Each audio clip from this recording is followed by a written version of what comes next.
আমরা সেদিন আগেই গুনার স্বীকৃতি দিয়ে দেব। আমরা বলবো, আল্লাহ তুমি প্রশ্ন করার আগে তোমার একটা কথা বলি, আমারে কিছু জিজ্ঞেস করো না, আমি সব করেছি। এমন কোন পাপ নাই যে পাপ আমারে দিয়ে হয় নাই।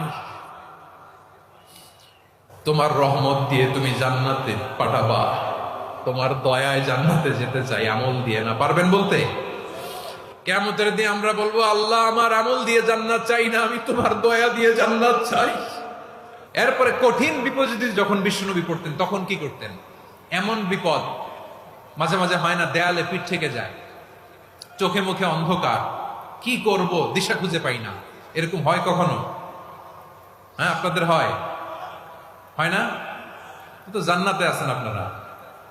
হয় হয় এরকম হয়েছে না যে দেয়ালে পিঠ থেকে গেছে, চোখে মুখে অন্ধকার, কই যাব, কি করব, বাঁচানোর কেউ না, এরকম হয়েছে কখনো আপনাদের?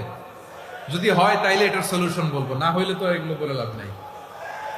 হয় হয় হয় বিশ্বনবী এরকম কঠিন বিপদে পড়েছেন জীবনের কিছু কিছু মুহূর্তে। ওই মুহূর্তে বিশ্বনবী স্পেশাল দুইটা দোয়া পড়তেন। এই দোয়াগুলো আপনাদেরকে জানিয়ে দেয়। বিশ্বনবী বলেন, কঠিনতম বিপদে যখন পড়বা, দেয়ালে পিঠ থেকে যায়, চোখে মুখে অন্ধকার, বাঁচার কোনো উপায় নাই, তখন পড়বা লা ইলাহা ইল্লা আনতা সুবহানাকা ইন্নী কুনতু মিনাজ জালিমিন। আল্লাহ তুমি ছাড়া কোনো ইলাহ নাই, তুমি পবিত্র, নিশ্চয় আমি জালিমদের অন্তর্ভুক্ত। সুবহানাল্লাহ বলেন। এই দোয়া সাইয়েদনা ইউনূস আলাইহিস সালাম পড়েছিলেন যখন মাছের পেটে ছিলেন। কিসের পেটে? এবং অনেক মুফাসসিরিন ইকরাম বলেছেন, অনেক আহলুল ইলমরা বলেছেন, এটা হচ্ছে ইসমে আজম। ইসমে আজম এমন দোয়া যেটা দিয়ে দোয়া করলে আল্লাহ দোয়া কবুল করে, কিন্তু এটা কোনটা এটা নিয়ে ইখতিলাফ আছে। কোন কোন আহলুল ইলম বলেন এই লা ইলাহা ইল্লা আনতা সুবহানাকা ইন্নী কুনতু মিনাজ জালিমিন, এটা হচ্ছে ইসমে আজম।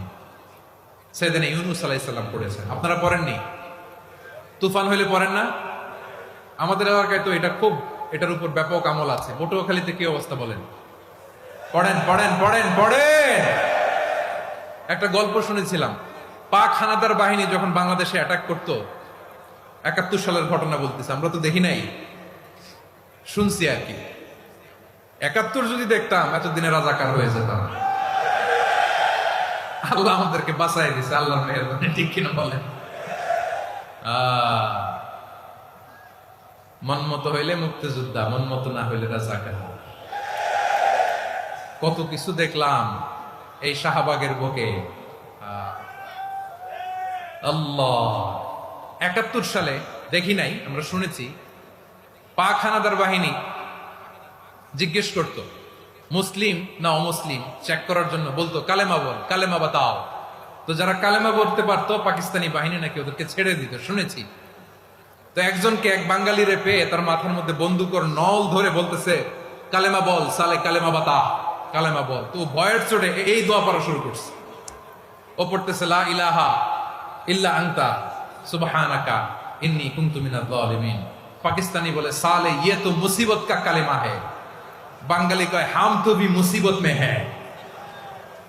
পাকিস্তানি বলে বেটা কোন দোয়া বললি, এটা তো মুসিবতের কালেমা। কয় আমিও তো মুসিবতে আছি, আমার মাথার মধ্যে বন্দুক ধরে তুমি আমার কালেমা জিজ্ঞেস করো, এখন কোনটা কালিমা আর কোনটা কি দোয়া, আমার হুশ আছে নাকি?